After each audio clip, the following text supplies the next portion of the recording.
جمعہ کے دن 5 کام کرنے والے کے لیے خوشخبری، جو آدمی ایک دن میں 5 امور پر عمل کرے گا اللہ اسے جنت والوں میں لکھ دے گا، اور وہ کیا ہے؟ مریض کی تیمارداری کرنا، جنازے میں شریک ہونا، دن کا روزہ رکھنا، جمعہ کے دن نماز کے لیے نکلنا، اور غلام آزاد کرنا۔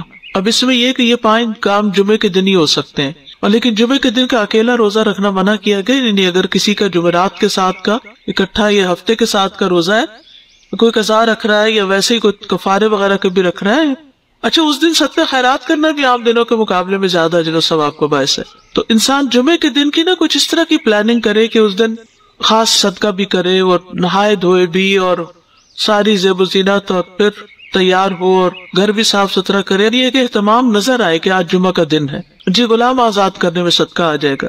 عورتوں کے مخصوص حالات کی وجہ سے ان پر فرض نہیں کیا۔ جو مصیبت بھی تمہیں زمین میں اور تمہاری جانوں میں پہنچتی ہے وہ ایک کتاب میں لکھی ہوئی ہے، اس سے پہلے کہ ہم اسے پیدا کریں۔ بے شک یہ اللہ پر بہت آسان ہے، تاکہ تم افسوس نہ کرو اس پر جو تم سے کھو جائے، اور تم نہ اتراؤ اس پر جو اللہ نے تمہیں دیا ہے، اور اللہ کسی خود پسند بہت فخر جتانے والے کو پسند نہیں کرتا۔ اس آیت میں اللہ سبحانہ وتعالی اپنی قدرت کی خبر دے رہا ہے کہ جس طرح اس نے اپنی مخلوقات کی پیدائش سے پہلے ہی اپنی مخلوق کی تقدیر مقرر کی تھی، وہ پہلے سے ہی جانتا ہے کہ اس دنیا میں کیا ہونے والا ہے، زمین پر یا انسانوں پر کیا مصیبت آنے والی ہے۔ ہم نہیں جانتے لیکن وہ جانتا ہے، یہ اس کے علم میں ہے، اور اس کا یہ علم لوح محفوظ میں لکھا ہوا بھی ہے، یعنی صرف اللہ تعالیٰ کے پاس ہی وہ علم نہیں بلکہ پوری طرح ریکارڈڈ ہے۔ یہ کام اللہ تعالیٰ پر بہت آسان ہے کہ وہ یہ جان لے کہ جو وہ پیدا کرنے جا رہا ہے وہ کس طرح فنکشن کرے گا، کیا کام کرے گا، کس وقت کس پر کون سی چیز آئے گی، اور پھر یہ کہ کیا کیفیات ہوں گی، کیسے حالات ہوں گے، کیسے تبدیلیاں ہوں گی، یہ سب کچھ لکھنا اللہ تعالیٰ کے لیے بہت آسان ہے۔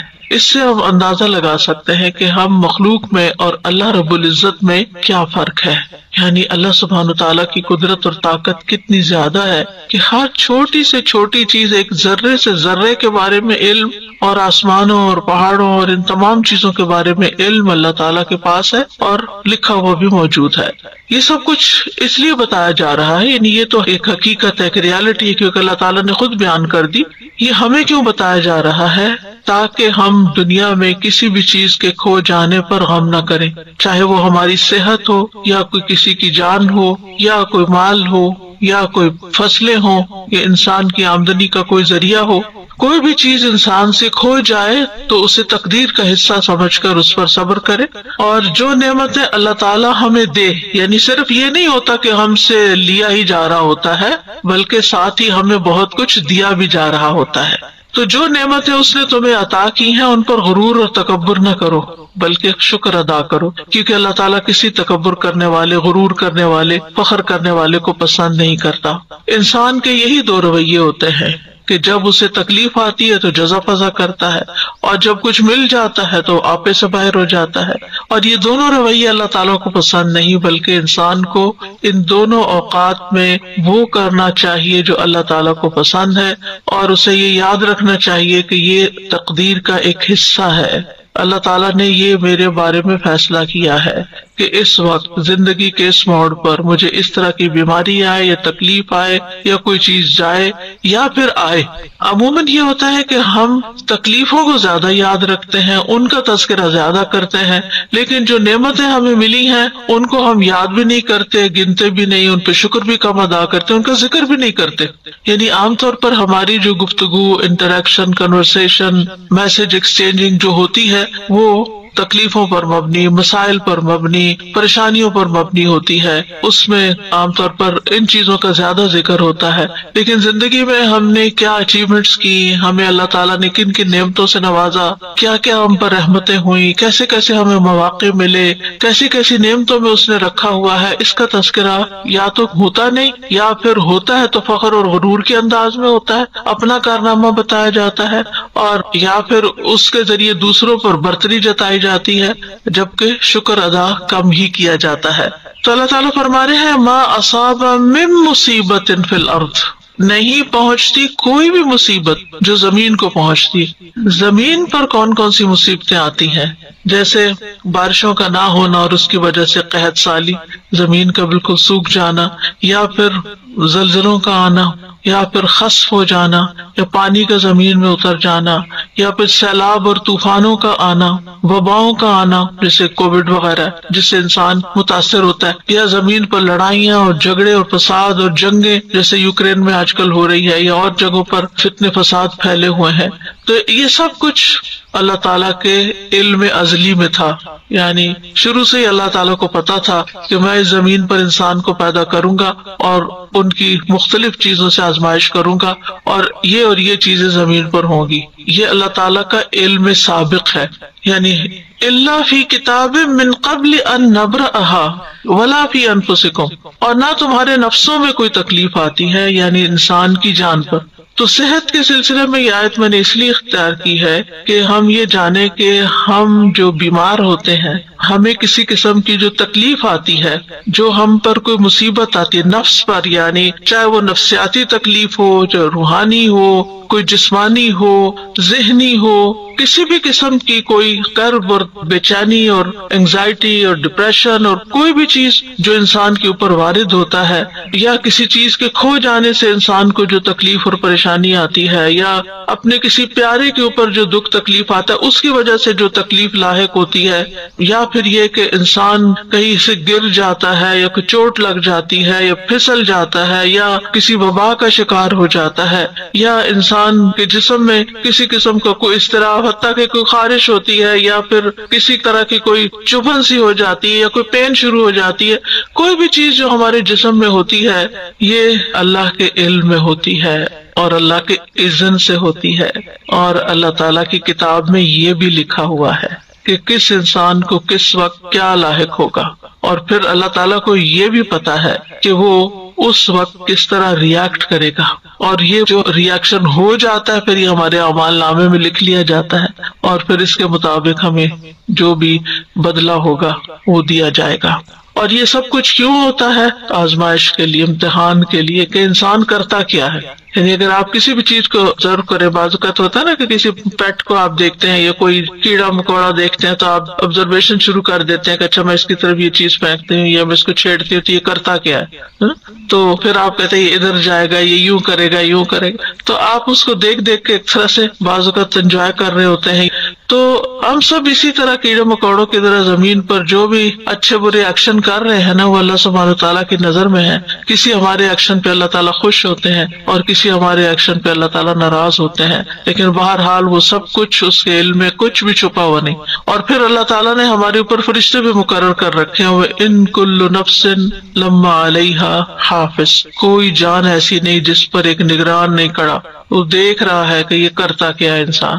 اور پھر کرامن کاتبین لکھے چلے جا رہے ہیں اچھا برا جو بھی ہم کرتے ہیں. تو یہاں پر فرمایا الا فی کتاب من قبل ان نبرأها، وہ ایک کتاب میں لکھا ہوا ہے اس سے پہلے کہ ہم اس کو پیدا کریں. ہاں کا مطلب مصیبت ہے، یعنی نبرأها اس تکلیف کو پیدا کریں. اور ایک قول یہ ہے کہ یہ زمین کی طرف جا رہی ہے بات، یا نفس کی طرف، کہ زمین کو پیدا کرنے سے پہلے یا اس انسانی جان کو پیدا کرنے سے پہلے.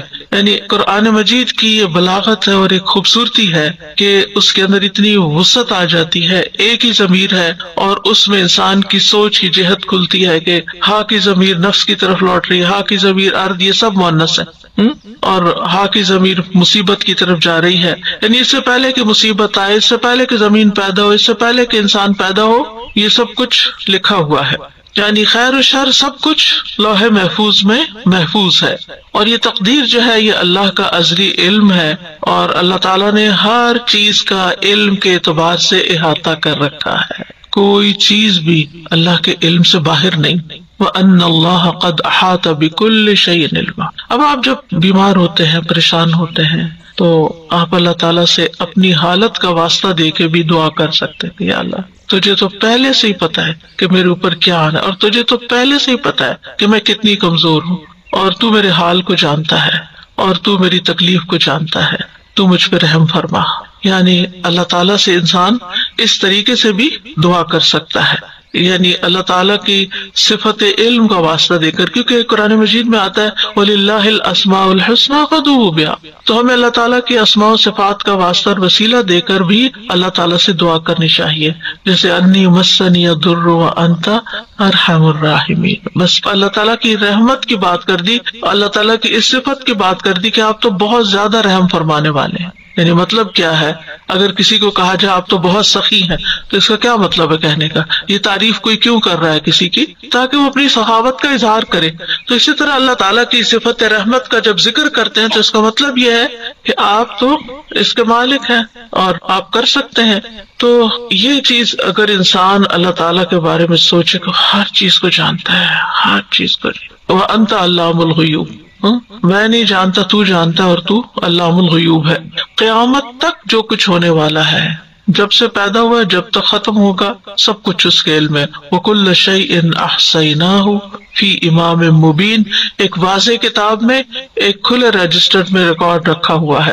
اور حدیث سے پتہ چلتا ہے کہ آسمان و زمین کی تخلیق سے 50,000 سال پہلے مخلوقات کی تقدیر لکھی گئی. اب آپ سوچئے جب آپ تقدیر پر ایمان لاتے ہیں، اور تقدیر پر ایمان لانا ضروری ہے، نبی صلی اللہ علیہ وسلم نے فرمایا ہر چیز کی ایک حقیقت ہوتی ہے، اور کوئی شخص اس وقت تک ایمان کی حقیقت کو نہیں پہنچ سکتا جب تک اسے یقین نہ ہو جائے کہ اسے جو چیز پہنچی ہے وہ اس سے خطا نہیں ہو سکتی تھی، اور جو چیز خطا ہو گئی ہے اس سے وہ اسے پہنچ نہیں سکتی تھی. اب یہ جو ہمارا ایمان ہے، اس کی بنا پر اگر آپ کو کوئی تکلیف آ جاتی ہے، کوئی بیماری آ جاتی، کوئی چیز چھو جاتی ہے، لگ جاتی، ٹکرا جاتی، کچھ ہو جاتا ہے، تو بجائے غصے میں آنے کے، فرسٹریشن کا شکار ہونے کے، آپ کے چہرے پہ اسمائل بھی آ سکتی کہ تو ہونا تھا، یہ لکھا ہوا ہے، یہ اپنے وقت پہ پہنچ گیا مجھ تک، اب اللہ ہی اس کو دور کرنے والا ہے. جس کے اذن سے یہ تکلیف آئی ہے اسی کے اذن سے شفا ہوگی، جس کے اذن سے یہ مشکل میں مبتلا ہوں وہی اس کو ان یمسسک اللہ بدر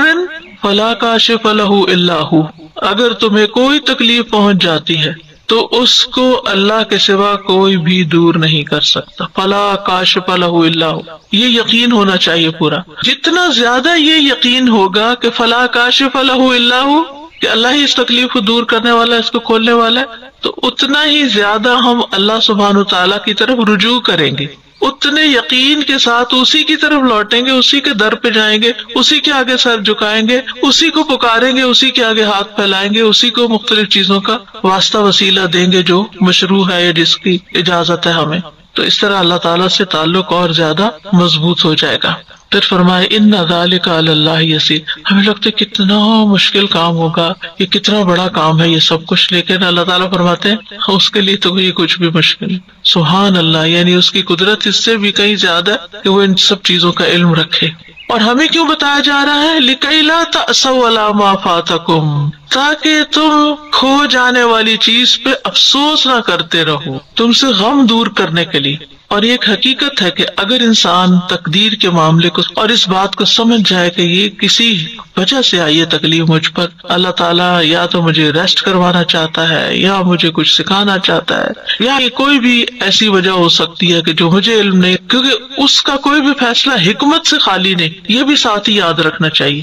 یعنی ایسا نہیں کہ وہ اندھا دھند بس کسی کو سزا دے رہا ہے اور کسی کو کچھ جزا دے رہا ہے اور کسی کو فائدہ اور کسی کو نقصان، ایسا نہیں ہے. ہر تکلیف کے پیچھے ایک حکمت، کوئی وجہ ہے. اس نے آپ کو کوئی اسپیشل چائلڈ دیا ہے، کوئی حکمت ہے اس کے پیچھے، کوئی وجہ ہے کہ اس نے آپ کو اس کام کے لیے چنا ہے. اسی طرح اگر کوئی اولاد کی طرف سے یا والدین کی طرف سے کسی پیارے کی طرف سے کوئی تکلیف پہنچتی ہے تو اس میں کوئی حکمت ہے.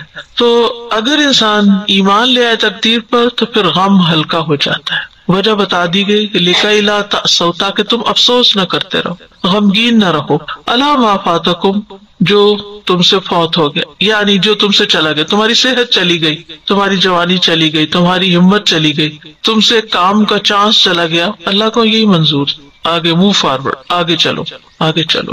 جو کھونا تھا ہو گیا، اب اس کے پیچھے جان ہلکان نہ کرو. جو ہونا تھا ہو گیا، اب اپنی زندگی کو آگے لے جاؤ، آگے کی طرف دیکھو، اچھی امید رکھو اور حوصلے میں رہو، کیونکہ یہ تو ہونا ہی تھا. کیونکہ انسان ہمیشہ عافیت میں نہیں رہ سکتا، ہمیشہ خوشحالی میں نہیں رہ سکتا، ہمیشہ رزق کی فراوانی میں نہیں رہ سکتا، یہ کمی بیشی ہوگی. اور جب ہو تو انسان اگر صرف اتنی بات سوچ لے کہ لکھا ہوا تھا یہ تو ہونا تھا، مکتوب لکھا ہوا تھا. اور اللہ نے کیوں لکھا؟ پھر انسان اللہ سے بحث نہیں کرتا، اللہ کے علم اور اللہ کی قدرت کو چیلنج نہیں کرتا، بلکہ اللہ کے بارے میں اچھا گمان رکھتا ہے. آپ دیکھیں کہ اللہ سبحانہ تعالیٰ پر اعتراض کرنا کس کا کام تھا؟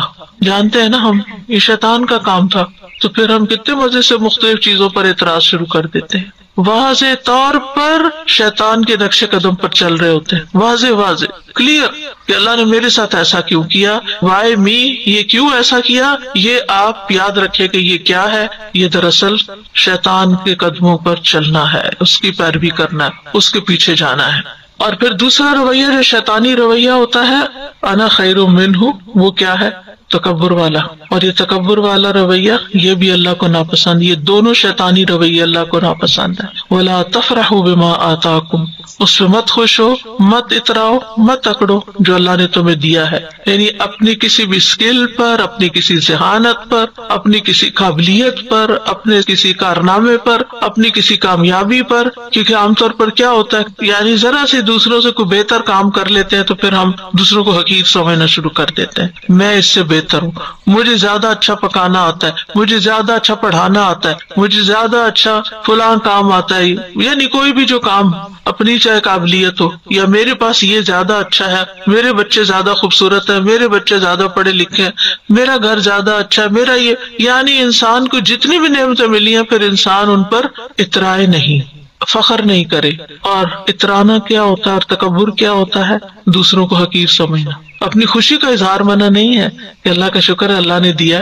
اگر اللہ نے دیا، اچھا لباس آپ نے پہنا ہے، اچھا گھر بنایا ہے آپ نے، اچھی گاڑی خریدی ہے آپ نے، کوئی حرج نہیں. کل بھی ہم نے حدیث پڑھی تھی کہ ایک نیک انسان کے لیے مال جو ہے وہ نقصان دہ نہیں ہے، کیونکہ وہ ہر چیز پر اللہ کا شکر ادا کرتا رہے گا اور ان نعمتوں میں دوسروں کو شریک کرتا رہے گا، ان نعمتوں کو پا کر خیر اور بھلائی کے کام کرے گا.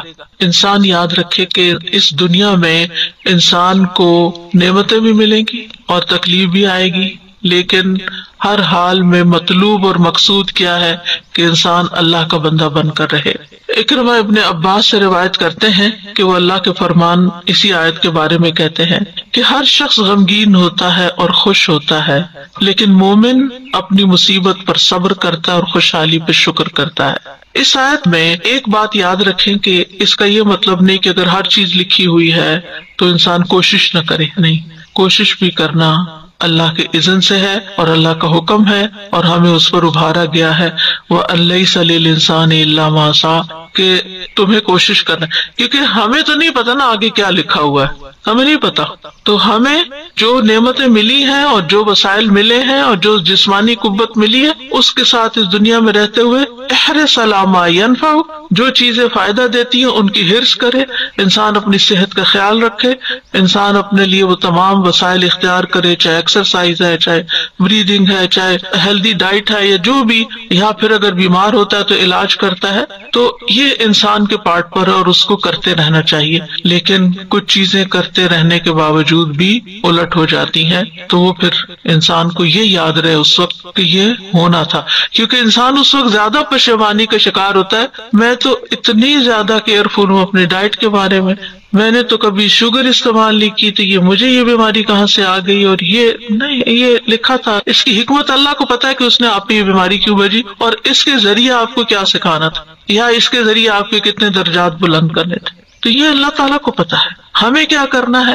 احتیاط بھی برتنی ہے بیماری سے بچنے کے لیے، اور اگر آ جائے تو علاج بھی کرنا ہے، اسباب اختیار کرنے ہیں، لیکن اس سارے آزمائش کے عرصے میں اللہ سے راضی رہنا ہے. واللہ لا يحب كل مختال فخور، اللہ تعالیٰ کسی ایسے بندے کو پسند نہیں کرتا جو اپنے عمل میں غرور کرے اور اپنے قول میں فخریہ زبان استعمال کرے، فخر کرے. یعنی عمل میں ایسا لباس پہنے جو گھسیٹ گھسیٹ کے چلے، یا ایسی چال چلے، اور پھر یہ کہ باتوں میں ایسی ایسی باتیں کرے کہ جو دوسروں کو ہرٹ کرنے والی ہوں، شیخی بگاڑنے والی ہوں.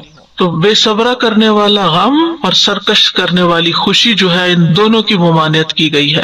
ابو بکر صدیق رضی اللہ عنہ کے پاس جب زیادہ مال لایا گیا، آپ کو معلوم ہے کہ نبی صلی اللہ علیہ وسلم کے زمانے میں فتوحات کا سلسلہ شروع ہو گیا تھا، بہت سی جگہوں سے غنائم وغیرہ آ رہے تھے. حضرت ابو بکر کے زمانے میں اور زیادہ بڑھ گیا، حالانکہ صرف 2 سال ہی تھے. تو جب زیادہ مال آیا آپ کے پاس تو انہوں نے کہا، اے اللہ، ہم طاقت نہیں رکھتے مگر یہ کہ ہم اس بات پر خوش ہوں جو تو نے ہمارے لیے مزین مزین کیا ہے، یعنی ہمیں مال اچھا لگتا ہے، کوئی چیز ملتی ہے تو ہمیں خوشی ہوتی ہے. تو اب یہ ہے کہ کیا وہ کوئی بری چیز تھی یعنی جس کا وہ ذکر کرے؟ نہیں، وہ اس بات کا ذکر کرے کہ اللہ یہ ہمارے اندر آپ نے رکھ دیا ہے کہ زین للناس حب الشہوات من النساء والبنین والقناطیر المقنطرة، یہ مال کی محبت ہمارے اندر رکھ دی گئی اور ہمیں اس سے خوشی بھی ہوتی ہے. تو مطلب یہ ہے کہ اس سے مراد وہ خوشی ہے، اس طرح خوش ہونا منع ہے کہ جو انسان کو تکبر اور سرکشی کی طرف لے جائے. ورنہ مال کے ملنے پر، نعمت کے ملنے پر، اپنی پسند کی چیز ملنے پر انسان کو کبھی بھی غمگین نہیں ہونا چاہیے بلکہ خوش ہونا چاہیے. اور یہ خوشی کرنا کوئی بری بات نہیں ہے، یعنی خوشی کے موقع پر خوش ہونا اس میں کوئی برائی نہیں ہے. کیونکہ کچھ لوگ ایسے ہوتے ہیں ہر وقت بس ایک ایسی حالت میں رہتے ہیں کہ نہ کسی خوشی کے موقع پہ خوش ہوتے ہیں، نہ کسی غم کے موقع پہ غمگین ہوتے ہیں کہ وہ نیک پارسا نہیں.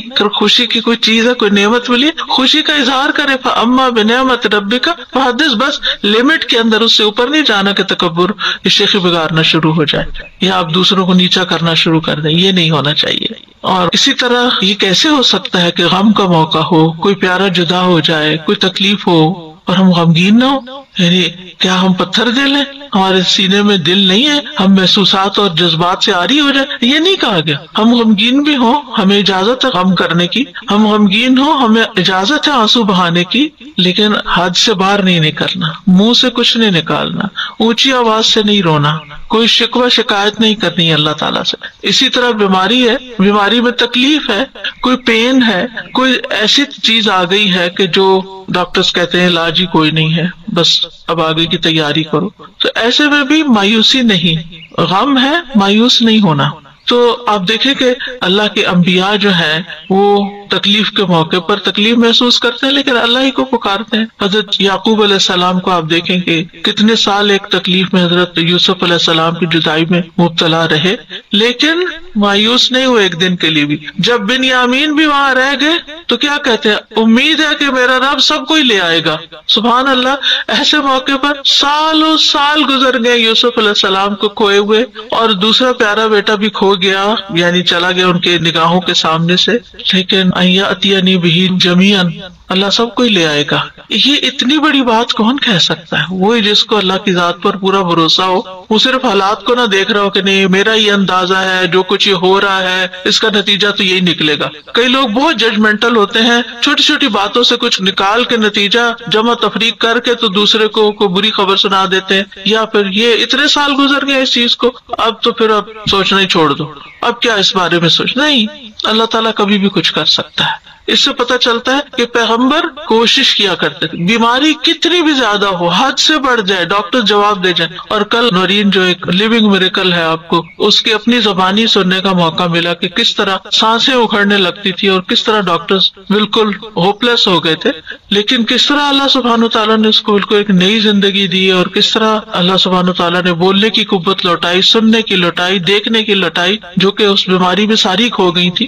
تو اللہ تعالیٰ کچھ بھی لوٹا سکتا ہے. اس لیے بیماری کتنی بھی شدید ہو کبھی بھی مایوس نہ ہو، مایوسی نہیں، امید رکھے میں ٹھیک ہو جاؤں گی، انشاءاللہ ٹھیک ہو جاؤں گی. اور اگر اللہ کی تقدیر نافذ ہونی ہے تو ایک دن تو نافذ ہونی ہے، ایک دن تو دنیا سے جانا ہی ہے، بس سبھی نے جانا ہے. کل ہمارے گروپ میں کسی نے پوسٹ کیا، انہوں نے کہا اللہ سبحانہ تعالیٰ نے میرے پہ بہت رحم کر دیا ہے، میں بہت نعمت والی ہوں، اور اللہ تعالیٰ نے اتنے سالوں میں اچانک ایک رات میں میری مشکل حل کر دی. تو میں نے ان کو پرائیویٹ میسج کیا، میں نے کہا وہ اپنا واقعہ سناتے ہیں، بڑا ایمان بوسٹ ہوتا ہے لوگ. تو کہنے لگی کہ 2005 ان سب چیزوں میں UAE میں ہم رہتے ہیں، اور میرے ہسبینڈ کو اتنی لاس ہوئی، اور ہم پھر کوشش کرتے تھے کہ ہم کھڑے ہو جائیں اور وہ پچھلے مسئلے حل کرتے ہیں، لیکن وہ پائل اپ ہوتے گئے مسئلے، اور ہم ہر وقت ٹینشن میں رہتے تھے. اور کل کیسے ہوا کہ وہ پکڑ کے لے گئے پولیس آ کے، اور بچے اور میں اکیلے تھے گھر میں، اور ہمارا کوئی بھی نہیں تھا. تو ہم نے تکبیریں پڑھنی شروع کر دی، روتے جائیں، اور ہم کہے اللہ اکبر کبیرہ والحمدللہ کثیرہ وسبحان اللہ بکرۃ واسیلہ، اور ہم کہے اللہ تو سب کچھ کر سکتا ہے، ہم کچھ نہیں کر سکتے. ہم یہ کہتی ہیں رات کے وقت UAE میں کوئی کام نہیں ہوتا، کوئی جیل سے آزاد نہیں ہو سکتا. کہتی کوئی آدمی آیا ہے، انہوں نے میرے ہسبینڈ سے جیل میں بات کی ہے، کہا ہے آپ حق پر ہو، آپ باہر نکلو. پولیس والوں سے کہا ہے کہ اس کو باہر نکالو، ان کا کلیئرنس سب کچھ کر کے وہ اسی وقت گھر آ گئے. اور یہ کہتی ہیں کہ ہم سوچ رہے تھے کہ پتہ نہیں اب میں اپنے ہسبینڈ کو دیکھ بھی سکوں گی کہ نہیں. اور ہم اس سوچ میں تھے، اور اللہ سبحانہ و تعالیٰ نے وہ تکبیریں جو ہم نے کہی اور تسبیح کی کہ اللہ بڑا ہے نا، اس یقین کے ساتھ کہ ٹھیک ہے قانون ہے، سسٹم ہے، نظام ہے، جیل ہے، پولیس ہے، سب کچھ ہے، لیکن اللہ سب چیزوں سے بڑا ہے نا، اس یقین کے ساتھ کہ اللہ ہی سب سے بڑا ہے. تو اللہ سبحانہ تعالیٰ کو اگر انسان بڑا سمجھ کر اس کے آگے جھکتا ہے تو اللہ تعالیٰ ضرور سنتا ہے. تو بہرحال یہ بات یاد رکھنی چاہیے کہ جو کچھ دنیا میں ہوتا ہے ہر چیز تقدیر کے ساتھ ہے، اور کوئی چیز تقدیر سے سبقت نہیں کر سکتی. نبی صلی اللہ علیہ وسلم نے فرمایا اگر تقدیر سے کوئی چیز سبقت کر سکتی تو وہ نظر ہے، نظر لگنا. ہماری عمر، رزق، عمل سب کچھ تقدیر سے ہے. آزمائش کا آنا بھی تقدیر سے ہے. حسن بصری کہتے ہیں بے شک اللہ تعالیٰ نے مخلوقات کو پیدا کیا تو ان کے ساتھ ہی ان کی تقدیر کو بھی بنایا. ان کی عمروں کو تقدیر کے مطابق تقسیم کیا، ان کے رزق کو تقدیر کے مطابق تقسیم کیا، اور آزمائش اور صحت اور تندرستی کو بھی تقدیر کے مطابق تقسیم کیا. بیماری بھی تقدیر سے ہے، یعنی ہم سب کو یاد رکھنا چاہیے کہ اگر کوئی بیماری آئی ہے تو یہ میرے مقدر میں لکھی ہوئی تھی. اسی طرح کسی کا عقل مند ہونا اور بے وقوف ہونا یہ بھی تقدیر کا حصہ ہوتا ہے.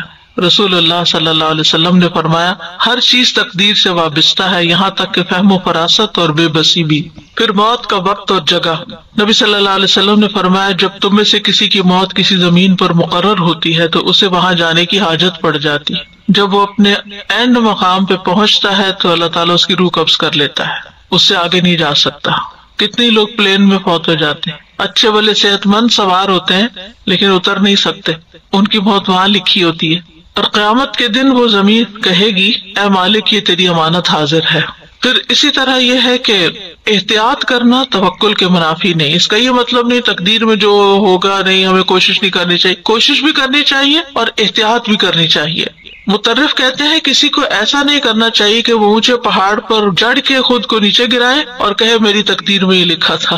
کہ بہت سے لوگ خودکشی کو کہتے ہیں جب تقدیر میں خودکشی لکھی تھی تو اس نے کر لی، اب اس پہ کیا الزام. تو یہ نہیں ہے. اللہ نے انسان کو جو اختیار بھی دیا ہے، تقدیر کا مطلب تو اندازہ کرنا. اللہ کو پہلے سے ہی پتا تھا، اللہ کا اندازہ تھا اور درست اندازہ تھا کہ یہ شخص اس کو یہ اور یہ مشکل آئے گی اور یہ اس کا حل ہے وہ خودکشی میں ڈھونڈے گا. یہ اللہ کو پہلے سے پتا تھا. تو اللہ تعالیٰ کو بلیم نہیں کیا جا سکتا کہ اللہ نے اس کے اوپر زبردستی لکھ دیا کہ نہیں تم ضرور خودکشی کرو. یہ اللہ کا علم ہے. تقدیر کیا ہے؟ اللہ کا علم ہے کہ اللہ کو پہلے سے ہی پتا ہے کہ لوگ کس کس طرح بہیو کریں گے. جو چیزیں ان کو دی گئی ہیں، جو وسائل ان کو دیے گئے ہیں، جو زندگی ان کو دی گئی ہے، وہ اس کے ساتھ کیا کریں گے. تو انسان کو احتیاط کرنی چاہیے، کوشش کرنی چاہیے، بچاؤ اختیار کرنا چاہیے، دعا کرنی چاہیے. لیکن اگر کوئی تکلیف آ جائے تو یہی سوچنا چاہیے کہ یہ میری قسمت میں تھی، مجھے ملنی ہی تھی. اور مومن کا رویہ کیا ہوتا ہے جب کوئی تکلیف آ جاتی ہے تو وہ سوچتا ہے کہ اللہ کا اذن تھا، اس میں کوئی حکمت ہے، اور وہ اس بات کو نہیں بھولتا کہ قل لن یصیبنا الا ما کتب اللہ لنا هو مولانا وعلی اللہ فلیتوکل المؤمنون. آپ ان سے کہیے ہمیں اگر کوئی مصیبت آئے گی تو وہی آئے گی جو اللہ نے ہمارے مقدر میں لکھ رکھی ہے، وہی ہمارا سرپرست ہے، اور مومنوں کو اللہ پہ توکل کرنا چاہیے. توکل اسباب کے منافی نہیں، یا اسباب توکل کے منافی نہیں. یعنی اگر آپ توکل کرتے ہیں تو اس کا مطلب یہ نہیں کہ آپ اسباب اختیار نہ کریں، ٹھیک ہے. اور اگر آپ اسباب اختیار کرتے ہیں تو اس کا یہ مطلب نہیں کہ آپ توکل نہ کریں اور اسباب پہ بھروسہ کر بیٹھیں کہ میرے پاس سب کچھ ہے میں کر لوں گی. نہیں، اللہ کے اذن سے ہی ہوگا. میرا بھروسہ اللہ پہ، اللہ مجھ سے کروائے گا، میں کوشش کروں گی، کروائے گا اللہ. دوسری بات یہ بیماری آ جائے، تکلیف آ جائے تو اللہ ہی کو پکاریں، فوراً دعا مانگیں، اس کی طرف رجوع کریں.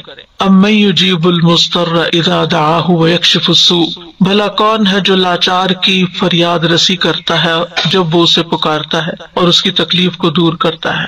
پھر اسی طرح سورۃ الانعام میں آتا ہے وَإِن يَمْسَسْكَ اللَّهُ بِضُرٍّ فَلَا كَاشِفَ لَهُ إِلَّا هُوَ وَإِن يَمْسَسْكَ بِخَيْرٍ فَهُوَ عَلَى كُلِّ شَيْءٍ قَدِيرٌ. اور اگر اللہ تمہیں کوئی نقصان پہنچائے تو اس کے سوا اسے کوئی دور کرنے والا نہیں، تو پھر اس سے دعا کرنی چاہیے نا کہ وہ اسے دور کر دے. اور اگر وہ تمہیں کوئی خیر پہنچائے تو ہر چیز پہ خوب قدرت رکھنے والا نہیں، وہ کر سکتا ہے، لہٰذا پھر اسی کی طرف جائیں، اسی سے مانگیں اور زیادہ مانگیں. پھر اسی طرح یہ ہے کہ انسان کو دعاؤں کی کثرت کر دینی چاہیے. وَإِذَا سَأَلَكَ عِبَادِي عَنِّي فَإِنِّي قَرِيبٌ إِنَّ رَبِّي قَرِيبٌ مُجِيبٌ. اور پھر پورا بھروسہ اللہ پہ ہونا چاہیے، کسی ڈاکٹر پر، کسی انسان پر نہیں. کہ یہ کر دے گا میرے لیے، کہ ان انسانوں کی کوشش بھی اللہ کے اذن سے ہی کامیاب ہوتی ہے۔ انسانوں کو عقل کس نے دی؟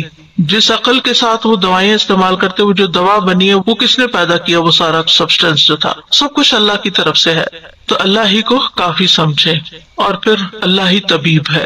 پھر یہ کہ حالات بہتر ہونے کے لیے انتظار کریں صبر کے ساتھ۔ آپ دیکھیں تکلیف آتے ہوئے پتہ نہیں چلتا، اچانک ہی گلا پکڑا جاتا ہے، اچانک ہی کہیں چوٹ لگ جاتی ہے، لیکن جاتے جانے میں ٹائم لگتا ہے۔ ہر بیماری کے جانے میں انہیں میریکلز اب ہوتے ہیں، لیکن ہر یعنی جو اسباب کے تحت جو چیزیں ہو رہی ہوتی ہیں ان کا اپنا ایک وقت مقرر ہوتا ہے، کیونکہ انا کل شیء خلقناہ بقدر، ان اللہ بالغ امرہ قد جعل اللہ لکل شیء قدرا۔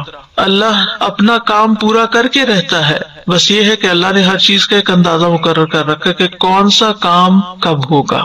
پھر یہ کہ مومن تکلیف آنے پر، بیماری آنے پر مایوس نہیں ہوتا، مایوسی نہیں، کیونکہ اس کا رب رحیم ہے، ارحم الراحمین ہے۔ کتب علی نفسہ الرحمہ، اللہ نے اپنے آپ پر رحمت کرنا لازم کر لیا ہے۔ پھر اگر بیماری طویل بھی ہو جائے تو گھبرانا نہیں، کیونکہ انسان کے گناہ جھڑتے رہتے ہیں اور اس کے درجات بلند ہوتے رہتے ہیں۔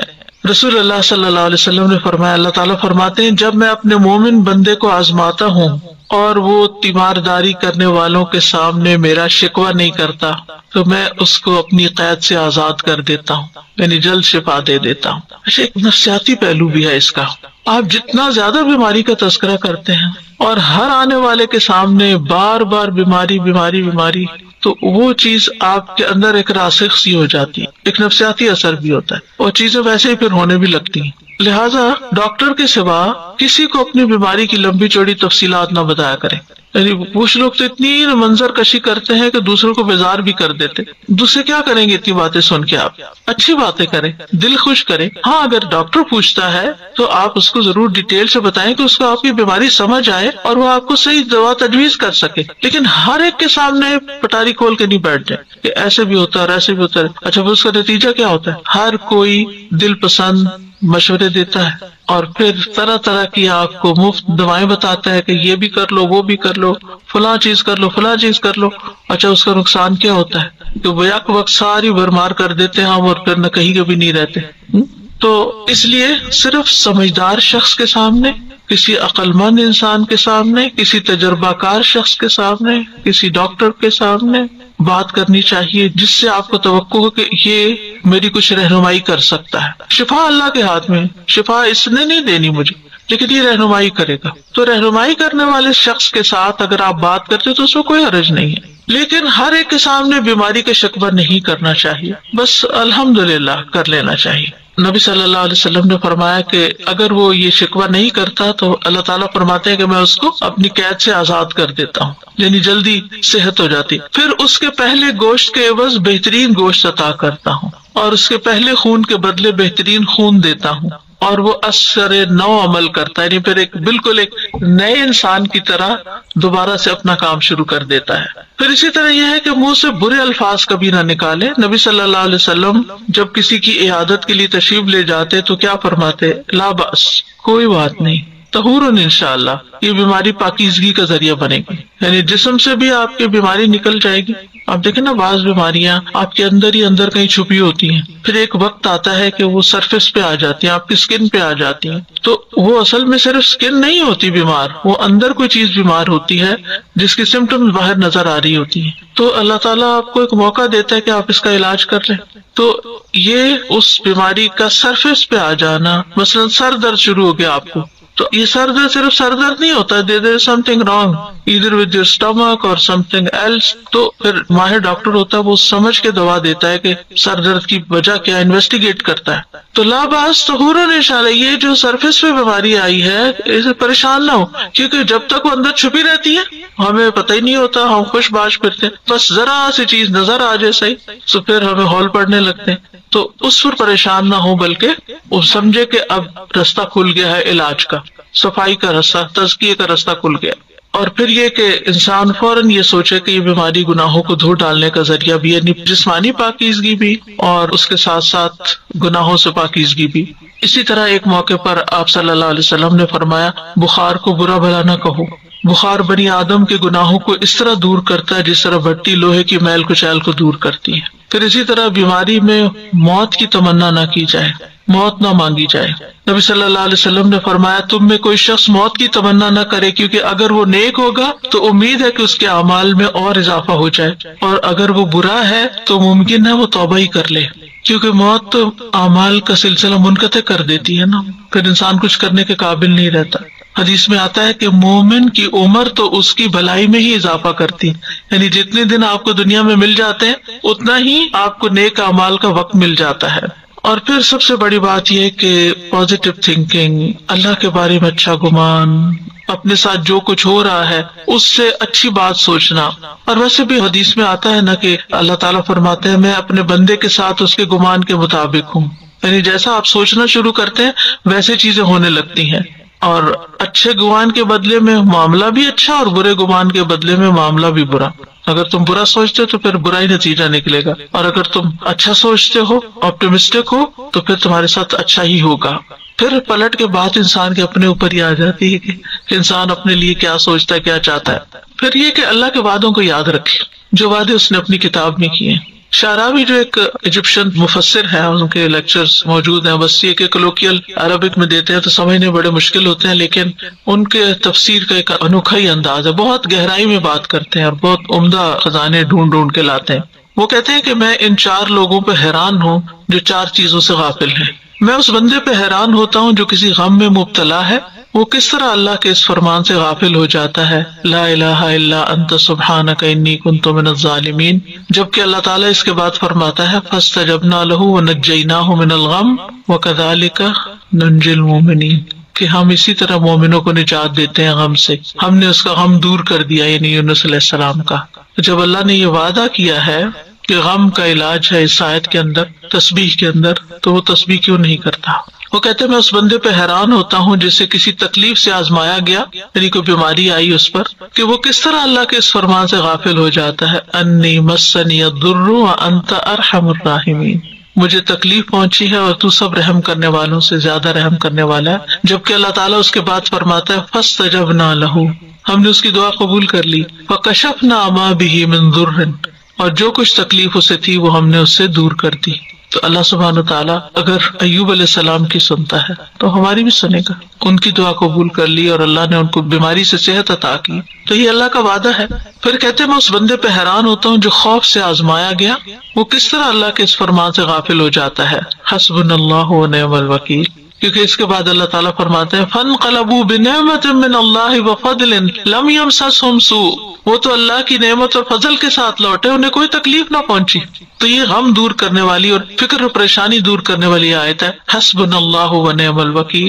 پھر کہتے ہیں میں اس بندے پہ حیران ہوتا ہوں جو لوگوں کے مکر و فریب سے آزمایا گیا، یعنی لوگوں نے اس کے ساتھ چال چلی ہو، وہ کس طرح اللہ کے اس فرمان سے غافل ہو جاتا ہے، وَأُفَوِّضُ أَمْرِي إِلَى اللَّهِ إِنَّ اللَّهَ بَصِيرٌ بِالْعِبَادِ، میں اپنا معاملہ اللہ کے سپرد کرتا ہوں، بے شک اللہ بندوں کے حال کو خوب دیکھنے والا ہے۔ رجل مؤمن جو تھا اس نے یہ آیت پڑھی تھی جب فرعون کے دربار میں اس نے حق بول دیا تھا اور اسے پتا تھا کہ اب میرے ساتھ کیا ہونے والا ہے، اور اس کے بعد اس نے اپنا معاملہ اللہ کے سپرد، تو اللہ نے اس کو بچا لیا اور آل فرعون کو ڈبو دیا۔ اور اسی طرح سورۃ غافر میں بھی آتا ہے، اور اس کے بعد اللہ تعالیٰ فرماتے ہیں وَفَوَقَاهُ اللَّهُ سَيِّئَاتِ مَا مَكَرُوا، جس دشمن کے غرق ہونے کی خوشی میں ابھی آپ نے 10 محرم کا روزہ رکھا تھا، روزہ تو رکھ لیتے پھر یاد نہیں ہوتا کہ کس چیز کے شکرانے کا۔ تو مومن جو ہے وہ تکلیف میں اللہ سے راضی رہتا ہے اور اس کا اظہار کرتے رہنا چاہیے، اللہ میں راضی ہوں، اللہ میں راضی ہوں، اللہ میں راضی ہوں، اللہ مجھے تکلیف ہے لیکن میں راضی ہوں، میں آپ کے فیصلے پہ ناراض نہیں ہوں، کیونکہ جو اللہ کی تقسیم پہ راضی ہو جائے، حدیث میں آتا ہے اللہ اسے برکت اور وسعت دیتا ہے، اور جو راضی نہ ہو اس کو برکت نہیں ملتی، کیونکہ اللہ تعالیٰ نے اپنے بندے کو جو کچھ دے رکھا ہوتا ہے وہ اس میں اس کا امتحان لیتا رہتا ہے۔ کیا امتحان کا بندہ کیا کرتا ہے؟ مجھے یاد ہے بچپن میں ہم اسکول میں تھے نا چھوٹے چھوٹے، تو بعض اوقات بچے کوئی اپنے ساتھ سویٹس لے آتے کچھ لے آتے، تو پھر وہ ایک دوسرے سے کہتے کہ مجھے بھی دو، ایک دوسرے سے کہتے کہ مجھے بھی چکھاؤ، تو بچے عموماً سٹنجی ہوتے، کہتے ہیں کیوں نہیں دینا، تو کہتے اوہو ہم نے تو صرف تمہارا دل دیکھا تھا کہ تم کیا کرتے ہو۔ آپ کو بھی یاد ہوگا شاید اس طرح کہ تمہارا دل دیکھتے، تو وہ اس کو بہت برا بلا کہتے تھے جو بچہ شیئر نہیں کرتا تھا یا اکیلے بیٹھ کے لنچ کر لیتا تھا۔ تو بہرحال تو اللہ تعالیٰ بھی ہمارا دل دیکھ رہے ہیں، کہ میں اس کو ایک چیز دیتا ہوں اور پھر اس سے مانگتا ہوں کہ دے دو میرے راستے میں، تو پھر دیکھیں کرتا ہے کیا. تو بہرحال مصیبت پر بھی جو اللہ تعالیٰ کا شکر ادا کرتا ہے وہ خاص شاکرین میں سے ہوتا ہے. یعنی ایک شکر ہوتا ہے جو عام نعمتیں ہیں جو سب کو اکٹھی ملی ہوئی ہیں نا، جیسے ہوا ہے، پانی ہے، سورج ہے، یہ مومن کافر سب کو ملی ہوئی ہے نا، ہمیں بھی ملی ہوئی ہے، اس پر بھی شکر ہے. اور ایک ہوتا ہے اللہ کے نیک بندوں کا شکر، جو نعمتیں خاص ان کو ملی ہوتی ہیں، جیسے آپ کو قرآن کی نعمت ملی، علم کی دولت ملی وغیرہ وغیرہ، یہ کہ اتنے بے شمار لوگوں میں سے اللہ نے آپ کو توفیق دی کہ آپ یہاں آ کے سیکھ رہے ہیں، اس پر شکر ادا کرتے ہیں. اور ایک ہوتا ہے خاص الخاص بندوں کا شکر، اور وہ ہوتا ہے کہ اگر انہیں کوئی تکلیف بھی پہنچے تو پھر بھی وہ شکر گزار ہوتے ہیں کہ اللہ آپ نے اتنا کچھ تو ہمیں دے رکھا ہے، اگر یہ ایک چیز چلی گئی یا ایک تکلیف آ گئی تو کیا ہوگا. پھر یہ ہے کہ بیماری میں انسان اپنی عبادت جتنی ممکن ہو وہ کرتا رہے، اس کو نہ بھولے، نمازیں نہ چھوڑ کے بیٹھ جائیں. اس میں ہم دیکھتے ہیں نبی صلی اللہ علیہ وسلم نے اپنی بیماری میں حکم دیا کہ حضرت ابوبکر لوگوں کو نماز پڑھائیں. جب وہ لوگوں کو نماز پڑھانے لگے تو رسول اللہ صلی اللہ علیہ وسلم نے اس دوران ایک دفعہ اپنے آپ کو ذرا ہلکا محسوس کیا، اور اس وقت ابوبکر ابھی نماز پڑھا رہے تھے کہ آپ وہاں تشریف لے گئے. ابوبکر نے آپ کو دیکھا تو پیچھے ہٹنا چاہا، لیکن آپ نے اشارے سے ان کو اپنی جگہ پر رہنے کا حکم دیا. پھر آپ ابوبکر کے برابر ان کے پہلو میں بیٹھ گئے، تو ابوبکر رسول اللہ صلی اللہ علیہ وسلم کی اقتداء کر رہے تھے اور لوگ ابوبکر کی پیروی کر رہے تھے. تو بیماری میں اللہ کا ذکر خوب کرتے رہے. ایک بڑی خوبصورت حدیث ہے، یہ دعائیں ایپ میں نے یہ ڈلوا دی ہوئی ہے، یہ ذکر بھی. الغر ابو مسلم کہتے ہیں میں گواہی دیتا ہوں کہ ابو سعید اور ابو ہریرہ رضی اللہ عنہما نے گواہی دی کہ ان دونوں کی موجودگی میں رسول اللہ صلی اللہ علیہ وسلم نے فرمایا جو لا الہ الا اللہ واللہ اکبر کہتا ہے تو اس کا رب اس کی تصدیق کرتا ہے اور کہتا ہے ہاں میرے سوا کوئی معبود برحق نہیں، میں ہی سب سے بڑا ہوں. جب وہ لا الہ الا اللہ وحدہ کہتا ہے تو اللہ تعالیٰ فرماتا ہے ہاں مجھ تنہا کے سوا کوئی معبود برحق نہیں. اور جب وہ لا الہ الا اللہ وحدہ لا شریک لہ کہتا ہے تو اللہ تعالیٰ کہتا ہے ہاں مجھ تنہا کے سوا کوئی معبود برحق نہیں اور میرا کوئی شریک نہیں. اور جب لا الہ الا اللہ لہ الملک و لہ الحمد کہتا ہے تو اللہ تعالیٰ کہتا ہے کہ ہاں کوئی معبود برحق نہیں مگر میں، میرے ہی لیے بادشاہت اور میرے ہی لیے حمد ہے. اور جب لا الہ الا اللہ ولا حول ولا قوت الا باللہ کہتا ہے تو اللہ تعالیٰ فرماتے ہیں ہاں میرے سوا کوئی معبود نہیں اور گناہوں سے بچنے اور بھلے کام کی قوت نہیں مگر میری توفیق سے. آپ فرماتے تھے جو کوئی ان کلمات کو اپنی بیماری کی حالت میں کہے اور مر جائے تو اسے آگ نہیں کھائے گی. تو ہر بیمار کو یہ ذکر ضرور کرنا چاہیے. رسول اللہ صلی اللہ علیہ وسلم نے فرمایا جس نے یہ 5 کلمات کسی دن یا رات یا کسی مہینے میں پڑھے پھر اس میں وہ فوت ہو گیا تو اس کے گناہ معاف کر دیے جائیں گے. اور وہ کیا ہے؟ لا الہ الا اللہ واللہ اکبر، لا الہ الا اللہ وحدہ لا الہ الا اللہ ولا شریک لہ، لا الہ الا اللہ لہ الملک و لہ الحمد، لا الہ الا اللہ ولا حول ولا قوت الا باللہ. پھر استغفار کرنا، انسان اپنی بیماری میں توبہ استغفار کرتا رہے، درود شریف پڑھتا رہے کیونکہ اس سے رحمتیں آتی ہیں تو انشاءاللہ اللہ تعالیٰ اس کی مدد کرے گا. پھر یہ ہے کہ بیماری کا علاج ضرور کروائے، یعنی مایوس ہو کے چھوڑ نہ دے کہ یہ لا علاج بیماری ہے تو فائدہ نہیں، یعنی جس طرح کا بھی ممکن ہو علاج کروائے. کیونکہ نبی صلی اللہ علیہ وسلم نے فرمایا اے اللہ کے بندو علاج کیا کرو، کیونکہ اللہ تعالیٰ نے جو بیماری بھی اتاری ہے اس کے ساتھ اس کی شفا بھی نازل کی ہے سوائے موت اور بڑھاپے کے، یعنی کوئی بیماری بھی لا علاج نہیں. آپ فرما رہی ہیں نا کہ علاج کرنا ضروری ہے، مگر کبھی کبھی کچھ ایسا حالات ہو جاتے ہیں کہ انسان کی اتنی اولڈ ایج ہوتی ہے اور اس کا علاج جو ہوتا ہے وہ اتنا ڈیفیکلٹ ہوتا ہے تو کوئی نہیں کروانا چاہتا، تو از دیٹ اوکے؟ اگر کسی علاج کے نتیجے میں زیادہ بڑی تکلیف کا امکان ہے تو پھر وہ علاج نہ کرایا جائے، کوئی آلٹرنیٹ تھراپی دیکھی جیسے کینسر ہو جاتا ہے کافی بڑی جی، تو اس کا صرف ایک سرجری ہی علاج نہیں ہوتا، کچھ اور چیزیں بھی. جی وہ کیمو سے بھی منع کر دیتے ہیں، کوئی حرج نہیں، سرجری سے بھی منع کر دیتے ہیں. جی کوئی حرج نہیں. اس میں پھر یہ کہ آلٹرنیٹ تھراپیز ہوتی ہیں جو پین کو یا تکلیف کو کم کریں، یعنی کوئی نہ کوئی ہیلا چارہ، کوئی فزیکل تھراپی، کوئی اور چیز جو کسی طرح ایز کرے بیمار کو. بیسکلی دے گیو سم سیڈیٹیوز اور تھنگز لائک دیٹ کہ ٹھیک ہے کہ اس کو پین ریلیف ملے. ہاں، اور اس کے ساتھ انسان دعا کرے، ذکر اذکار جب تک اللہ نے زندگی رکھی ہے. جیسے سیڈیٹیوز یہ بھی تو پھر ایک علاج ہی ہے نا ایک طرح سے اس جی جی، اور پین کلرز دیتے ہیں بیسکلی جی، وہ کہتے ہیں کہ جتنا چھیڑیں گے اتنی زیادہ تکلیف. بالکل. تو اللہ تعالیٰ نے کوئی بیماری ایسی نہیں پیدا کی کہ جس کا علاج پیدا نہ کیا ہو. علاج کرنا چاہیے، علاج کرتے رہنا چاہیے. اور بڑھاپے کا علاج نہیں ہے یہ. دیکھیں نا، آپ کہہ رہے ہیں کہ اتنے بڑھاپے میں جا کے اگر ایسی کوئی بیماری ہو جاتی تو پھر اس کا واقعی علاج نہیں ہوتا اور صرف اس کی تکلیف کو ہی کم کرنے کی طرف توجہ ہوتی ہے. یہ تو نبی صلی اللہ علیہ وسلم نے خود بھی فرما دیا. اور یہ بھی یاد رکھنا چاہیے کہ دوا سے شفا اللہ کے اذن سے ہی ہوتی ہے، انسان کے ہاتھ میں نہیں. دوا کے اندر کچھ نہیں ہے، دوا اللہ کے اذن سے شفا دیتی ہے. ایک بندے کو وہی فائدہ دیتی ہے چیز، دوسرے کے اوپر اثر ہی نہیں کرتی. اور پھر یہ کہ صرف میڈیسن ہی نہیں بلکہ اللہ کے کلام سے بھی شفا حاصل کرنی چاہیے. اگر کوئی ایسا بیمار ہے جو سرجری نہیں کروا سکتا، کیمو نہیں لے سکتا، لیکن اس کے اوپر دم وغیرہ مسلسل کیا جا سکتا ہے، تو یہ بھی ایک علاج کا ذریعہ ہے، کیونکہ اللہ کے کلام میں شفا ہے. قل هو للذین آمنوا ھدی وشفاء.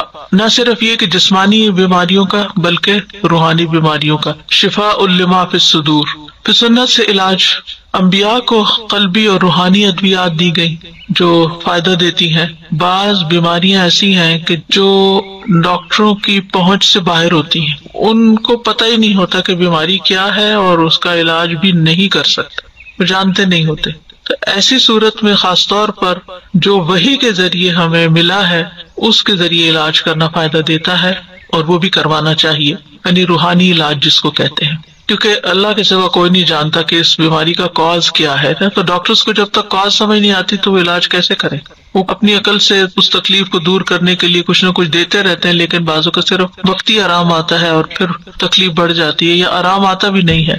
ابھی آج ہی کسی نے مجھے ذکر کیا کہ انہوں نے شوگر کی دوا دی اور وہ دوا ایسی تھی کہ اس سے کڈنی جو ہے وہ متاثر ہو گئی، تو اس کو بھی کوئی خاص آرام نہیں آیا اور ساتھ ایک اور آرگن جو ہے وہ بھی ڈیمیج ہو گیا. تو یہ صورت بھی بعض اوقات ہوتی ہے. تو انسانی کوششیں اب بھی انسانی جسم کو سمجھنے میں ناکام ہے کہ یہ کس طرح ورک کرتا ہے. جتنا بھی ہوا ہے الحمدللہ فائدہ بھی بہت ہے، بیماریاں دور بھی ہوتی ہیں، لیکن پھر بھی مکمل کمپلیٹ علم انسانوں کے پاس نہیں ہے. وہی الہی کے ذریعے جو اللہ نے کلام اتارا ہے، جب اللہ نے فرما دیا کہ اس میں شفا ہے تو قرآن سے شفا حاصل کرنی چاہیے.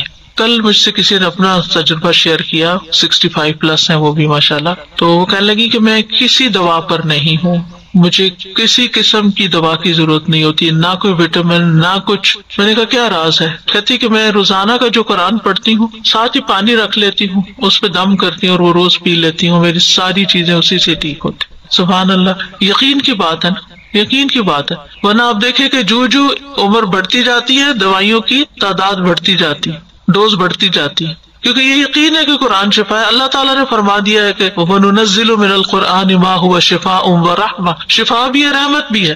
اور پھر یہ کہ قرآن میں سے کہیں سے بھی پڑھ لیں. بعض تو اسپیسیفک آیات تجربے مشاہدے کی روشنی بتاتے ہیں، وہ بھی ٹھیک ہے، لیکن ادروائز آپ کہیں سے بھی پڑھ لیں انشاءاللہ آپ کو شفا ہوگی.